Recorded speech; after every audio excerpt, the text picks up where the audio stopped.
Hello lovelies, and welcome back to the channel at long last. It's been a couple of quiet weeks. Unfortunately, it's just been crazy, school holidays, and I just didn't have the time to get any videos done. I haven't been creating much at all, and then I finally got back into my art room as sort of like a self-care type thing, and actually ended up doing a few projects that I didn't film. So yeah, but I do have a few videos coming up now this week, so we're going to get back into our regularly scheduled programming, and you will be happy to know I do have a few videos ready to go. So we're going to start with an art journal process, and this was one of the first art journal processes I had done in a long time. I'm sorry if you can hear all the birds. I've got my studio door open because the light is lovely. It's a lovely day, but the birds are noisy.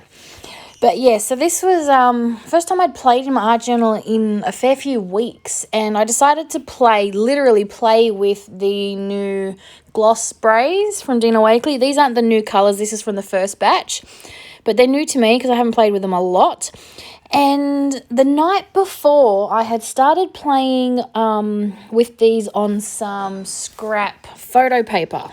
I use a Picture-Mate printer at home, and I always end up with leftover photo paper. So I decided to have a bit of a play with it because, I just wanted to experiment. And I got a really fantastic effect. I'll have to do a video on that and show you. And I thought I would try and see if I could do it in my journal. I had a feeling it wouldn't work because obviously the photo paper is glossy and my journal is not. But I did put down some clear gesso because I found that these sprays always work better with gesso down first. But then I thought I'd just give it a go. I've tried the smushing technique. Didn't work as well as I hoped, so I just went and started spraying my sprays all over the place. And adding some white because I find that helps really give you that marble effect. And then as a happy accident, when I sprayed the fuchsia down, the nozzle must have been blocked, so it gave me like a stream instead of a spray, and I love the effect it had. It looks fantastic. So I had this little nebula galaxy type area, and I just wanted to sort of go with that. But I hate overspray. I can't stand it. It's probably why I don't usually leave a lot of white space when I work with inks or sprays.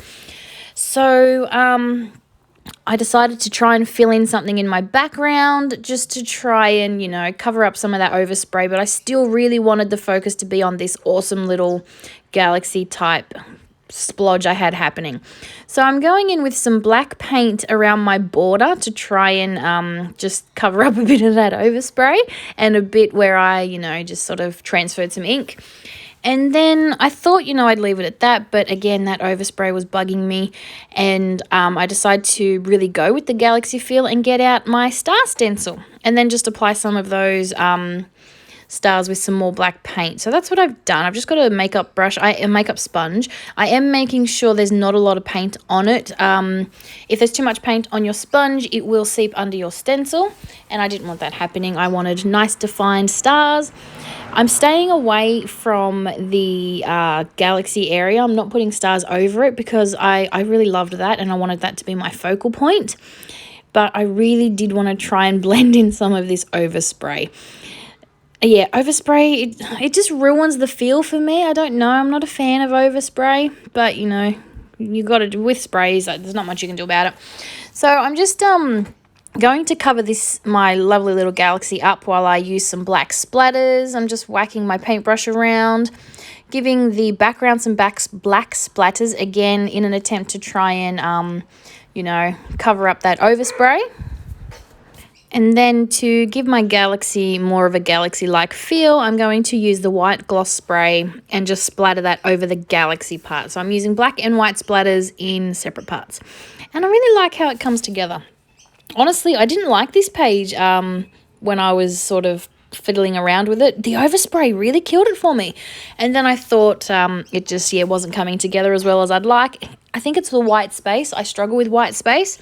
If you've watched my videos, there's never any white space left. I struggle with art journals and scrapbook pages to leave white space. So, it's one of those things I try and do now and then. So to define my stars a bit, and because I just wanted to draw and doodle and I just wasn't ready to put this away yet, I decided to get my white gel pen and just doodle around some of these stars. Every now and then I like to feel a pen in my hand, whether it be paint pens or gel pens. I just like to draw with a pen.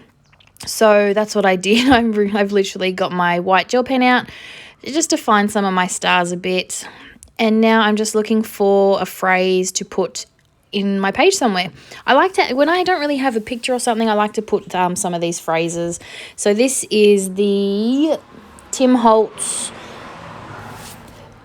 small talk. I'm not sure which one. I have all of them. I have the small talk, I have the big talk, I have the snarky. I love the snarky for art journal pages, but this was just one I felt like adding. And then, as I usually do, I just draw around with my Stabilo All pencil just to define it more. And that's it for my page. So it wasn't a very long one. It was a nice quick page, but it was one that I enjoyed making just to have a play. I was literally just playing with my sprays.